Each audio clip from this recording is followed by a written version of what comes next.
everybody, welcome to part 4 of my VATSIM tutorial series. Today, we're going to be talking about departure and cruise and everything that happens during that phase of flight. We'll start things off with takeoff clearances, which we went over in our last video. There is a couple things here that are important for departure that you will need to know. So we already know the basic takeoff clearance. It's just they will read back the winds and cleared for takeoff. Pretty simple. However, there's always, pretty much most of the time, there is going to be an instruction in between there. And there's, let me think, 3, yep, 4? No, 3, 4, 3, yeah, wait, 4, I guess. So number 1, they'll say nothing, and that means you're just going to fly the standard departure. You're always going to want to read the departure charts and see if there's special, like, headings that you need to fly afterwards. Always read those before you actually depart. They will also maybe say fly runway heading, which means you're just going to fly straight, which is the runway heading, and you will fly that heading on departure until the controllers tell you not to anymore. They might also say fly a specific heading. They might say like heading 248 or whatever, and you will fly that heading once you get airborne. Or they can say RNAV waypoint, right? So let's look at a departure here out of LAX. I've gotten a clearance like this before. What will happen is when you are cleared for takeoff, they will say RNAV Docker, which means when you take off, that's going to be the first waypoint you're going to go to is Docker. So you're going to go direct to that waypoint, and then the rest of the departure route. So that's pretty simple and straightforward there, those 4 things that may happen. Then we will actually get into the climb. So you're going to be climbing to the initial altitude that you got, or you're going to be climbing via the SID. So I already went over how you climb via the SID. You're just going to go to the altitude at each waypoint. You're just going to use managed altitude or VNAV. But if you got an initial altitude, you're going to climb to that altitude, and you're going to stop at that altitude. And the controller will clear you to climb to a higher altitude. And this is what a typical clearance sounds like. They will say climb and maintain flight level, or they'll say the number in like thousands of feet. So they might say climb and maintain flight level 250 or climb and maintain 10,000. And the difference between those is the transition altitude. So if you're flying in the US, the transition altitude is 18,000 feet. Below that altitude, they will say feet, and above that altitude, they use flight level. Flight levels are incremented in thousands of feet. So 350 is 35,000 feet. 035 is 3,500 feet. You're not going to hear that in the United States. So climb and maintain flight level 350, 340, 17,000, 10,000. Yeah, pretty simple for that. And eventually, as you follow that, you may get what are called direct waypoints. So let's say you're flying a route here, and they say direct waypoint. Now that waypoint probably isn't going to be the next waypoint in your route. It's going to be a waypoint further along the route that they want you to go straight to.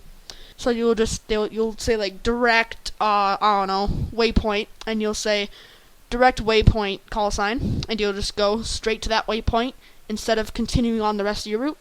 You'll go straight to that waypoint, and then you will just continue on the rest of the route afterwards. Then you have cruise. So when you get to your cruising altitude, we'll say 36,000 feet, you kind of sit there. However, this is the most important part of VATSIM. I haven't gone over this in any of the other parts, even though you're going to be using this all the time, and that is frequencies. How do you get handed off?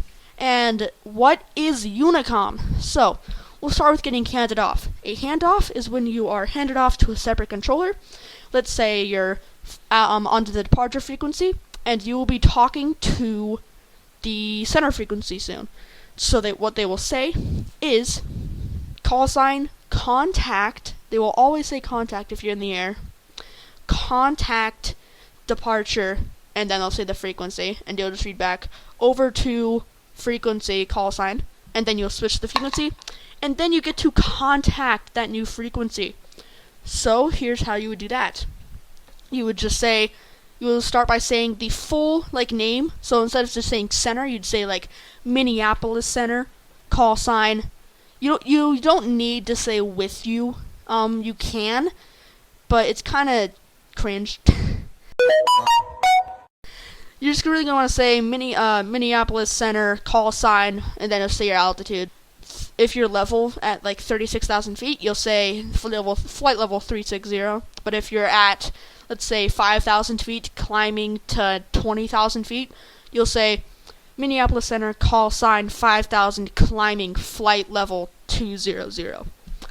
And that's pretty much all you have to say. And then usually you're going to get a call back. They're just going to say, call sign Minneapolis Center, radar contact. And then you don't have to read that back. That just means that they have radar contact and they know where you are. So you're going to be doing a lot of that on VATSIM pretty much every single time. You're going to be handed off from controller to controller. But other than that, you're not really going to have to do much more for departure and cruise.